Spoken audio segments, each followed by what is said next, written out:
Congreso de la República continuó la discusión sobre la cobertura a la tarifa social de la energía eléctrica. Hasta el momento, el subsidio está garantizado hasta mayo. La discusión sobre la cobertura de la tarifa social para cerca de 2 millones de beneficiarios continúa.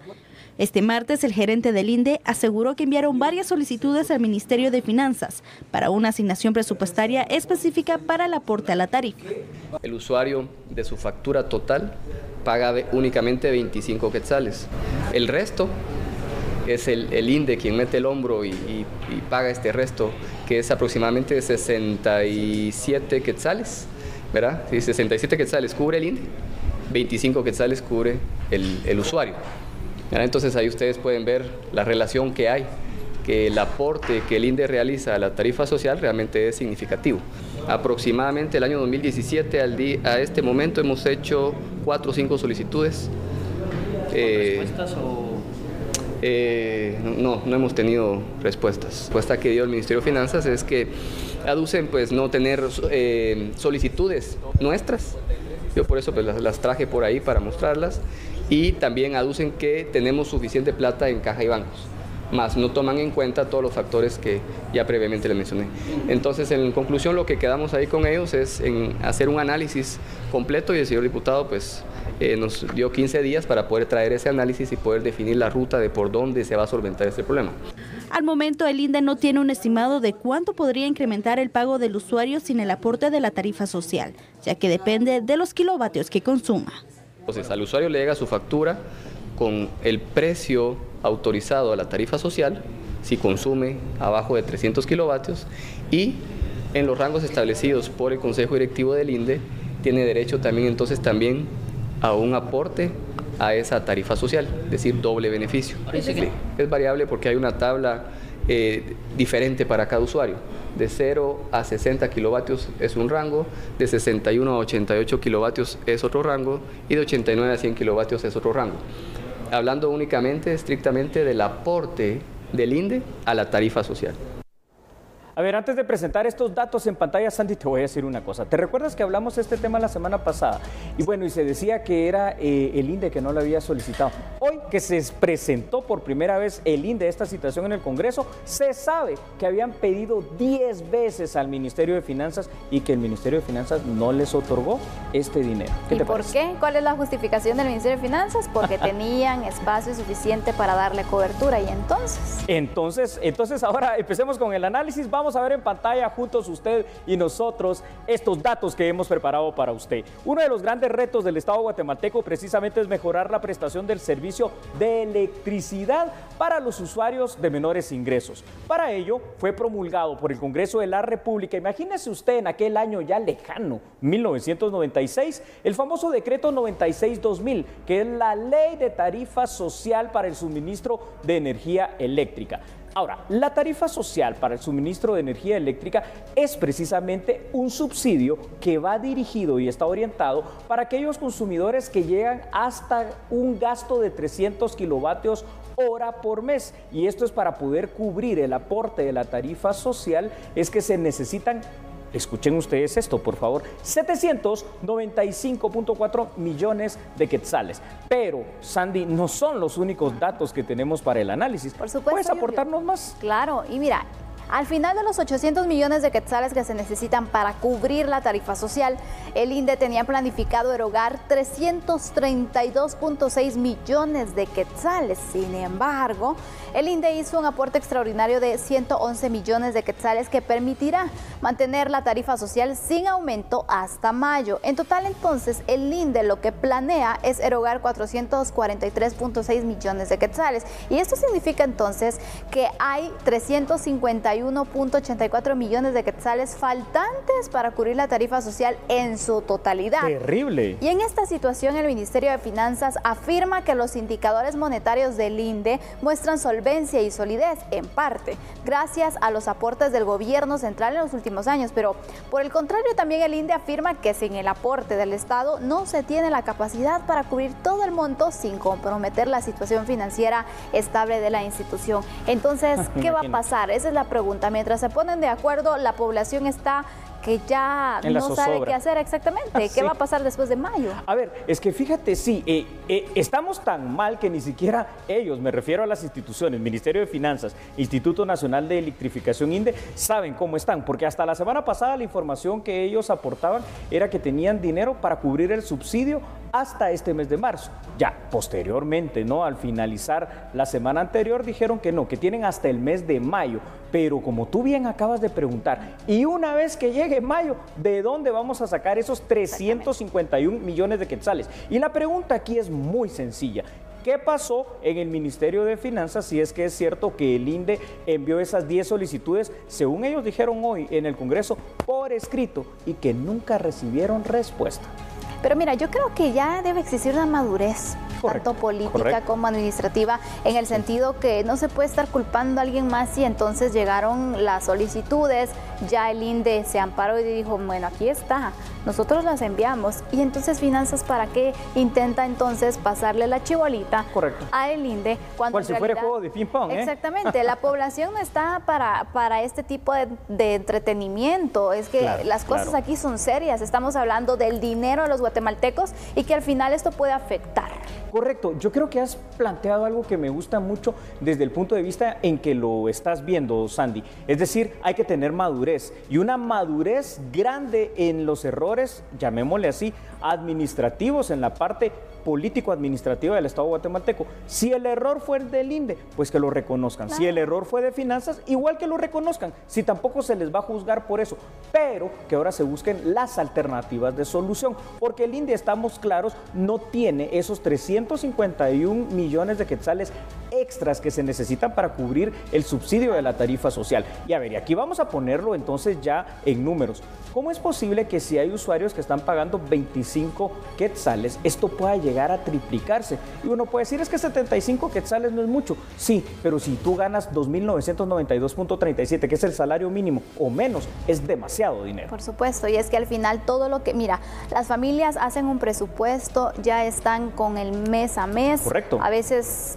ni siquiera llegamos al fin de mes, pero lo que pasa al final es que cualquier alteración que se tenga a ese presupuesto puede ser perjudicial. Y hablamos entonces de que cómo está el precio de la canasta básica, lo que gana un guatemalteco con el salario mínimo, y este tipo de incrementos solo vienen a afectar y agravar la situación económica. Sobre todo cuando precisamente hablamos del tema económico que tú mencionaste al final. ¿Sabes por qué? Recuerdas que hemos hablado aquí en A la Medida que más del 70% de guatemaltecos están en la economía informal. Es decir, que ni siquiera tienen asegurado cuánto es que van a percibir, digámoslo así, de ganancia en cada mes. Entonces, esto afecta y muy fuertemente a la economía del guatemalteco. Por supuesto que sí. Otra cosa que me preocupa, Sandy, es que el INDE no tiene la capacidad realmente para cubrir el subsidio por una sola razón.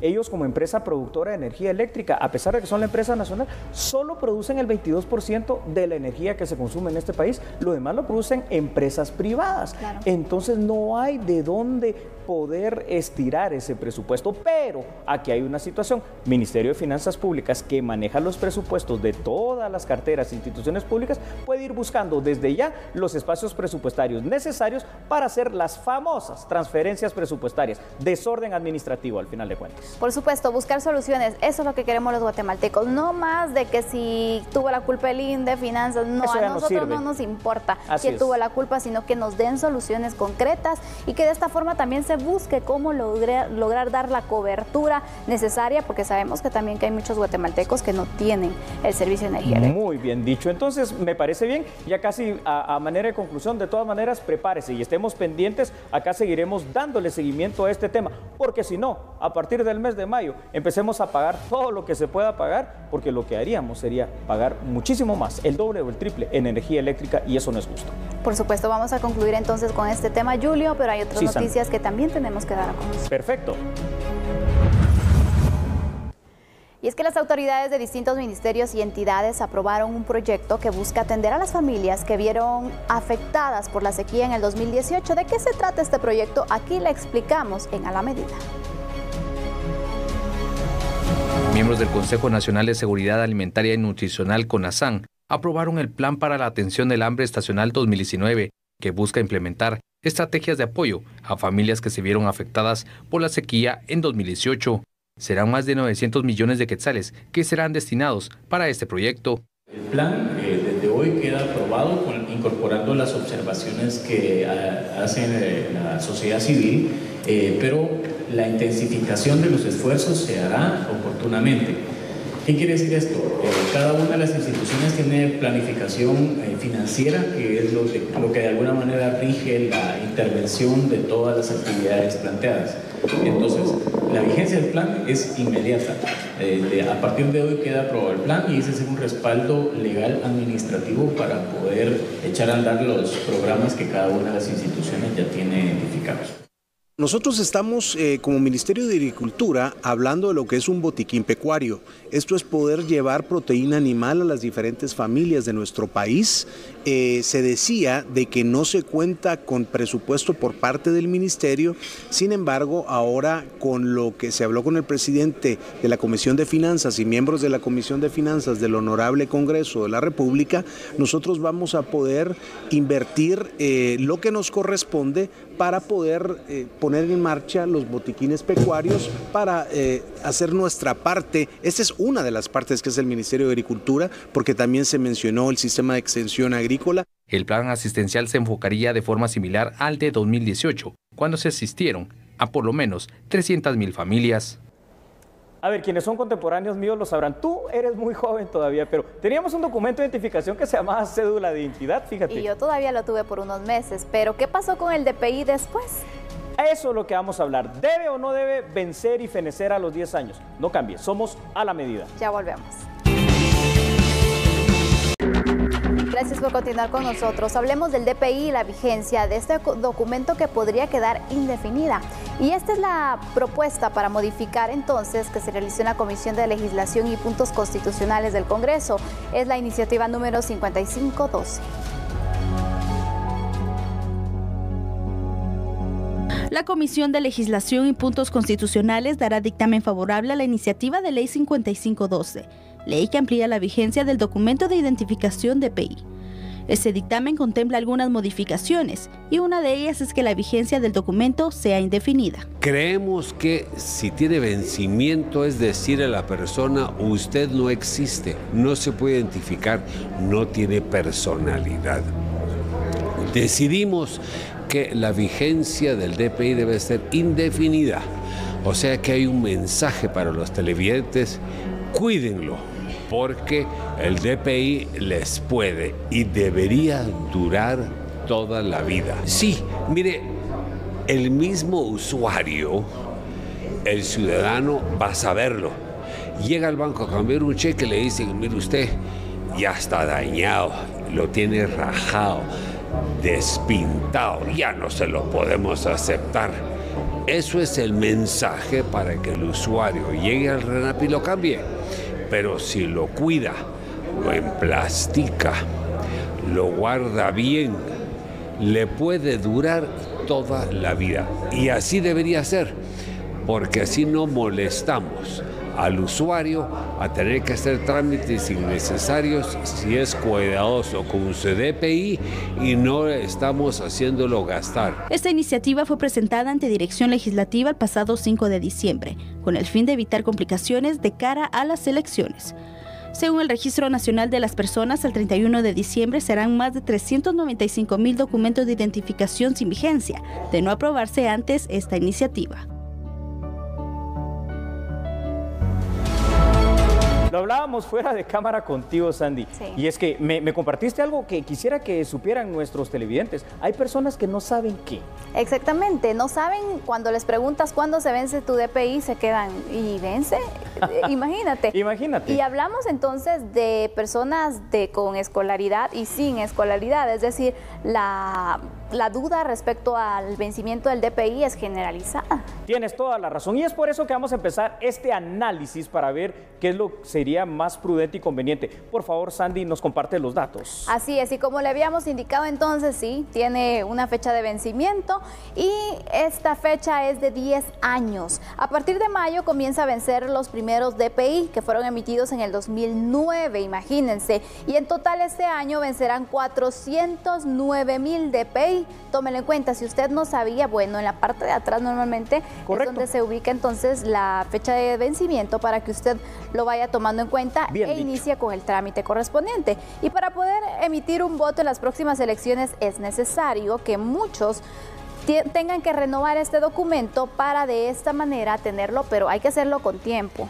Así es, Sandy. ¿Y qué es lo que está pasando? Bueno, el Registro Nacional de las Personas, es decir, el RENAP, está buscando que el Congreso autorice una prórroga de vigencia de los DPI que están por vencer. Parece necesario replantear el tema de la vigencia del DPI. Quizás sea conveniente que el mismo al final de cuentas no venza, como pasaba con la cédula de identidad.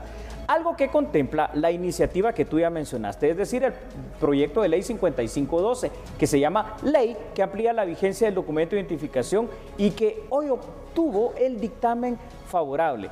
A ver, caigamos a la realidad, Sandy. 409,000 DPIs que están a punto de vencer.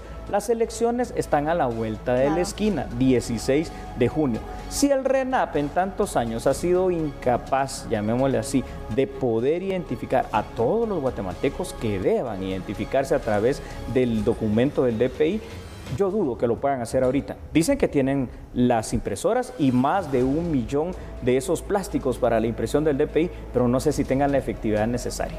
Pero aparte de eso, yo me pregunto, ¿por qué es que el DPI tiene que vencer?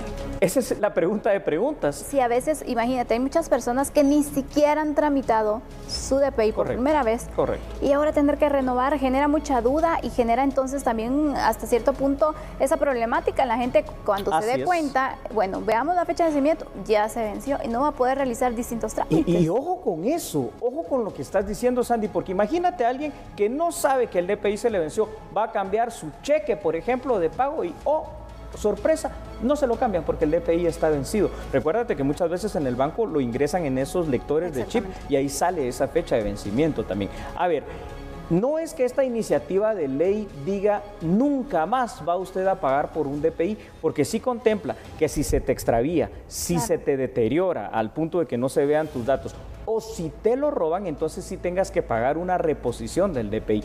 Pero a mí también me parece altamente positivo, al igual que de las cédulas de identidad, que este documento de identificación simple y sencillamente no tenga una fecha de vencimiento, ¿verdad? Por supuesto, pero al final no sabemos y quisiéramos conocer por parte del RENAP entonces cuál es la justificación de por qué tiene que vencer. ¿Será acaso que se necesita actualizar algunos datos, algún sistema?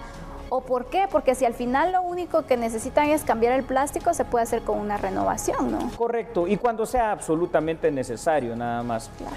Yo tal vez plantearía un cambio, sí, ¿sabes dónde? En el tema de los menores. ¿Por qué?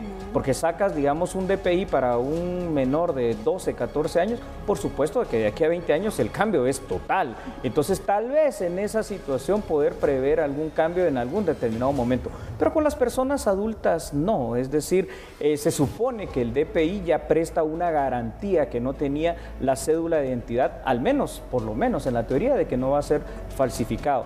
Pero yo también estoy de acuerdo porque imagínate, si le haces pagar a los guatemaltecos 85 quetzales con esto cada 10 años, la licencia de conducir, los antecedentes penales, los antecedentes policíacos, el boleto de ornato, luego el incremento de la luz probable que se viene, y tú bien lo dijiste en el tema anterior, la canasta básica no da para eso, sobre todo cuando miramos los salarios mínimos en Guatemala. Y mira, hay algo a mí que me preocupa porque esto se traslada a que 409,000 guatemaltecos posiblemente no van a votar. Voten, ¿verdad? Es correcto, bravo. Eso está grave, es que es una cifra muy alta, Julio. Mira, es que esos 409,000 guatemaltecos ya representarían probablemente un porcentaje muy grande, quizás hasta un 20% de los votos que alguien necesita para llegar a ser presidente de este país, y quizás hasta más en el porcentaje, porque con 27 agrupaciones políticas y como 20 binomios presidenciales, quiere decir que el voto se va a subdividir y segmentar tanto que esos 409,000 votantes posibles pueden tener una incidencia muy fuerte. Y no podemos negarle al guatemalteco, además, porque es un derecho humano que está establecido en la Declaración Universal de Derechos Humanos y la Constitución, su derecho precisamente a participar emitiendo el voto. Por supuesto, así que vamos a ver qué pasa al final, pero lo que se busca en el Congreso es que estos guatemaltecos no se queden sin el derecho a poder votar. Y sin la identificación legal. Exactamente, así que esperaremos qué es lo que pasa, pero mientras, si a usted se va a vencer en los próximos meses, el DPI, por favor, inicie el trámite, porque también en ocasiones lo hacemos hasta que ya se venció, hasta que falta una semana, y no, el proceso clásico es chapín, ¿eh? Exactamente, hacerlo con tiempo, así que ese es el llamado que le queremos hacer, porque de momento la situación está así. Si usted tiene su DPI que se venció, ya no podrá votar, ya no podrá realizar distintos trámites, así que hay que ser precavidos. Precavidos para de esta forma tener todo en orden.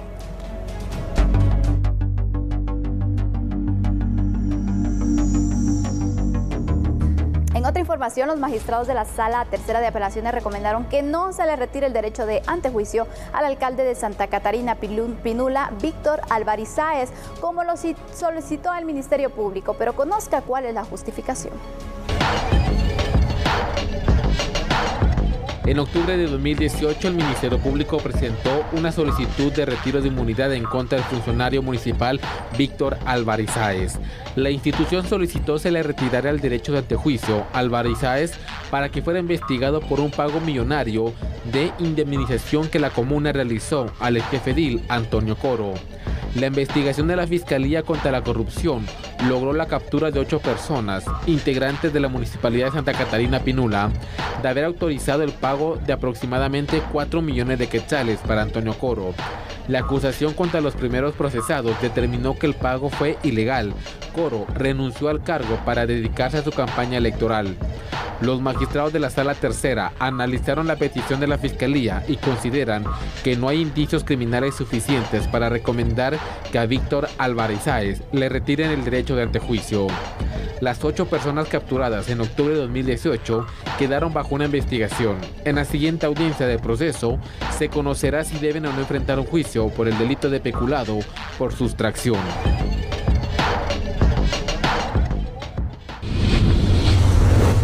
Siempre en el ámbito de la justicia, al menos 10 denuncias han sido interpuestas por el Ministerio de Salud Pública. Esto por irregularidades que han sido detectadas en el Departamento de Regulación. Estos señalamientos involucran a extrabajadores y empresas. Veamos la información completa en A la Medida. Tenemos denuncias en la unidad de anticorrupción del Ministerio por expedientes. Tengo 10 expedientes en la unidad de anticorrupción de aquí del Ministerio denunciados, donde extendían licencias por más tiempo del que tenían que deberían de haberlo autorizado. Por ejemplo, a mí me llegaron a mi oficina, y eso se lo presenté inmediatamente al ministro, con un folder, con un documento de una empresa específica y con un dinero dentro del folder. En ese momento les tomé las fotos, lo denuncié en anticorrupción y con el señor ministro. Gracias a Dios yo estaba rodeada de todo mi personal en la oficina, para que no digan que yo estaba haciendo algún negocio. Esas son algunas de las situaciones que hemos encontrado.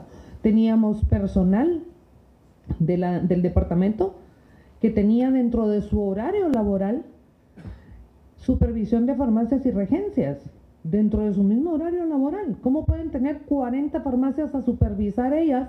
¿En qué tiempo les va a dar? O sea, ¿qué tiempo van a tener ellas para poder supervisar las 40 farmacias y encima las regencias y encima trabajar dentro del ministerio?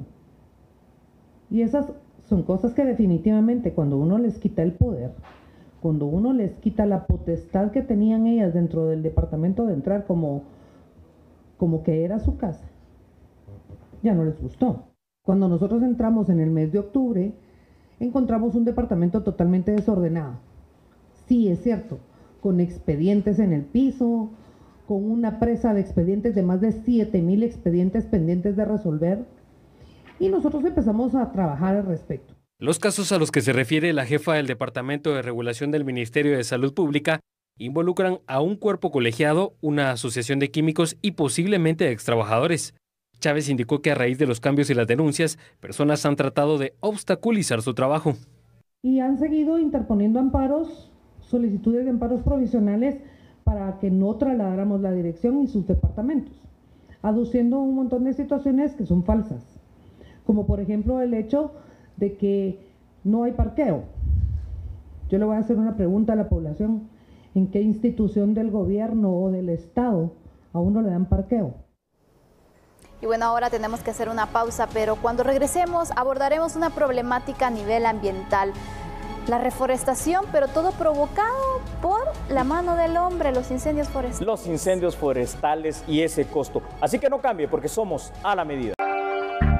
Hablemos de un problema que nos está afectando, los incendios forestales, que continúan registrándose en el territorio nacional. Y según el INAF, el 50% se debe a la mano del hombre, es decir, que los provocan. El INAF estima que el proceso de reforestación de una hectárea de bosque afectada por un incendio oscila en 19,000 quetzales. Sin embargo, a la fecha, 450 han sido pasto de las llamas. Esto representaría un costo promedio de más de 8 millones de quetzales. Hasta el momento, lo que tenemos nosotros reportado es de que se han generado más o menos 450 incendios, de los cuales 230 incendios son de tipo forestal y los otros son no forestales. Ahora, cuando hablamos de los incendios forestales, de los 230 aproximados, estamos hablando de que tenemos un arrastre del incendio forestal en más o menos 450 hectáreas en bosques naturales. Estas 450 hectáreas, ¿cómo lo podemos comparar? Bueno, para la población, las hectáreas prácticamente que estamos hablando de que equivalen a un campo de fútbol. Quiere decir de que estamos en un aproximado de unas 420, 450 campos de fútbol los que se han consumido a través de los incendios forestales. Otro de los factores a tomar en cuenta es el tiempo que debe pasar para que los árboles alcancen una altura promedio, resaltó el INAF. Cuando hablamos de incendios de tipo rastrero, la hectárea prácticamente que al siguiente año se recupera, porque lo que se está recuperando es el matorral. Cuando es afectado el árbol, va a depender de la edad que tenga, esa va a ser el tiempo que se tarde para volver a recuperarse. Si está en una plantación que tiene 5 años y se quema por completo, necesitamos recuperarla durante 5 años para volverla a tener tal y como estaba antes de que llegara el siniestro, ¿verdad?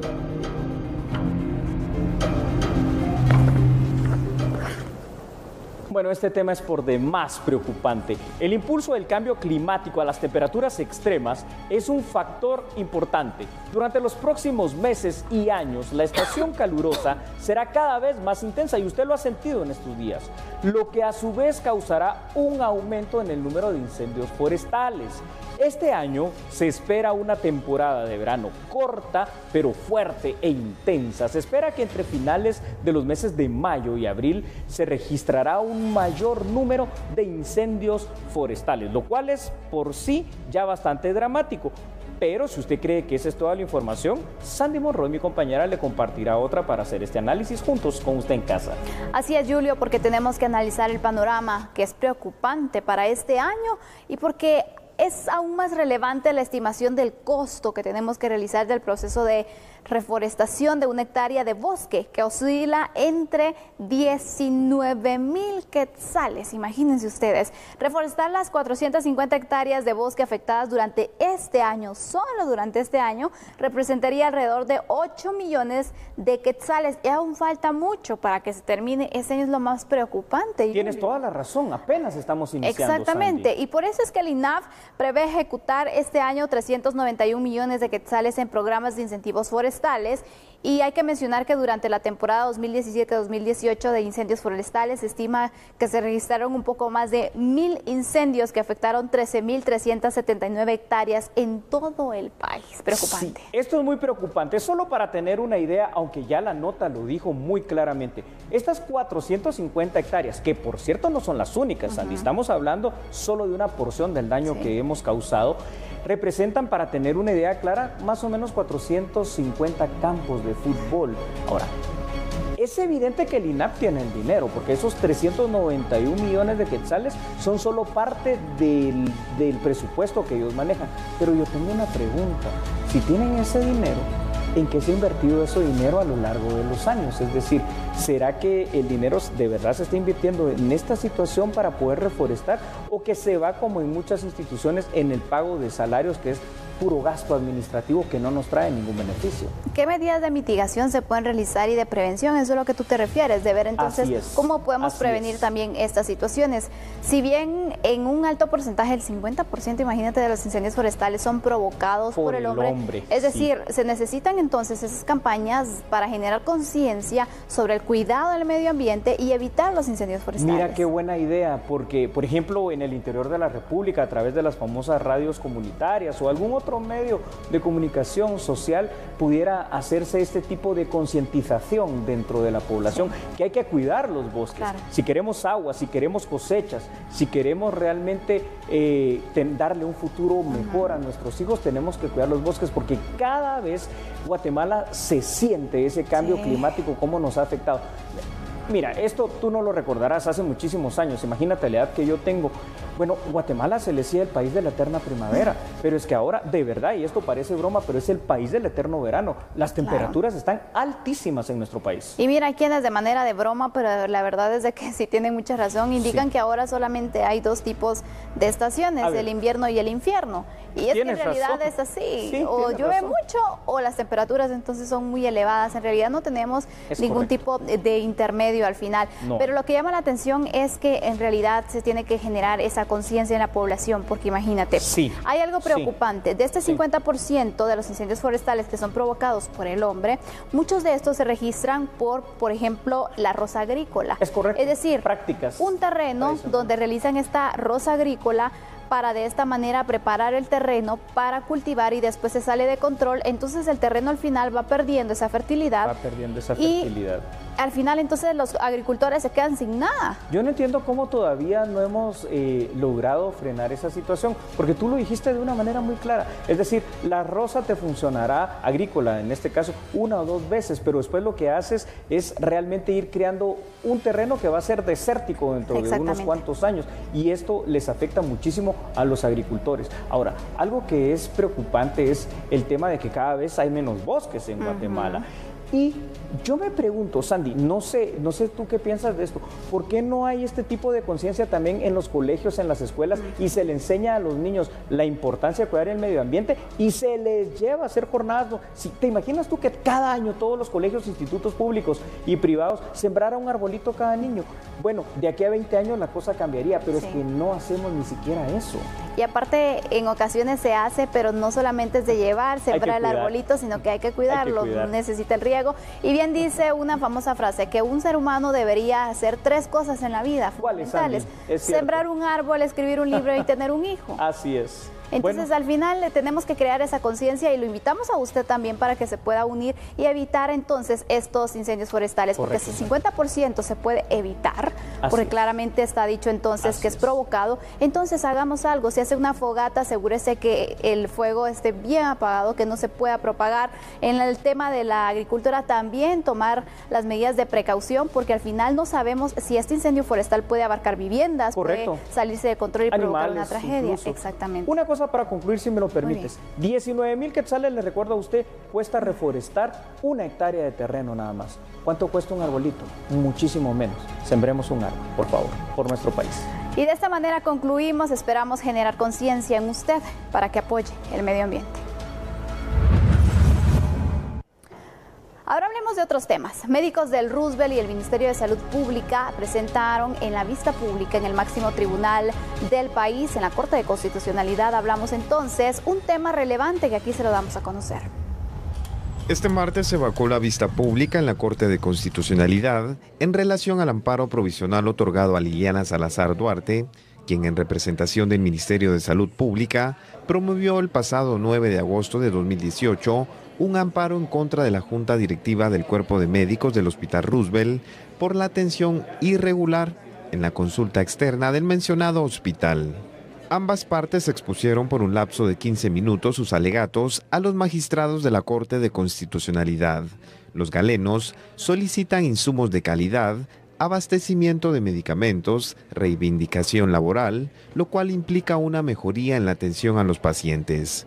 Por aparte, el Ministerio de Salud Pública exigió a los doctores que la atención sea permanente en la consulta externa del Roosevelt. La audiencia fue presidida por la presidenta de la Corte de Constitucionalidad, Dina Josefina Ochoa Escribá. Sandy, televidentes, por favor, unos instantes porque vamos a pausa comercial y regresamos. Siga con nosotros. Conozcamos los temas políticos. El Partido Unidos inscribió a Luis Velázquez y Arturo Soto como candidatos a la presidencia y vicepresidencia en esta contienda electoral.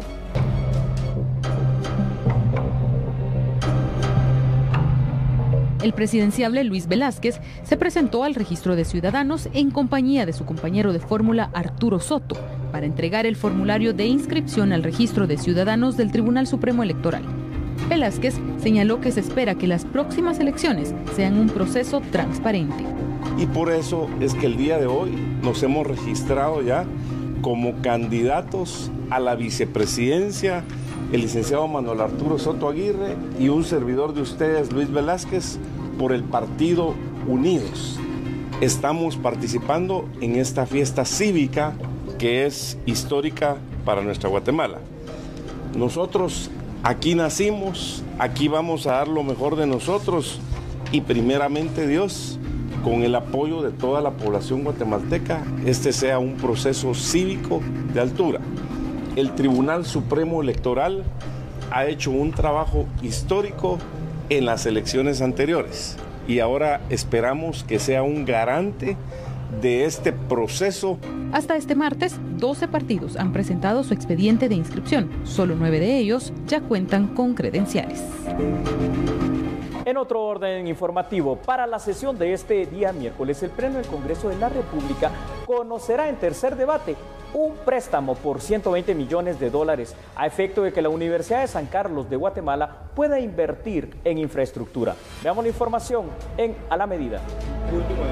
El préstamo que se encuentra pendiente de tercer debate y aprobación final es por parte del Banco Centroamericano de Integración Económica, que prevé otorgar a la Universidad de San Carlos de Guatemala 120 millones de dólares.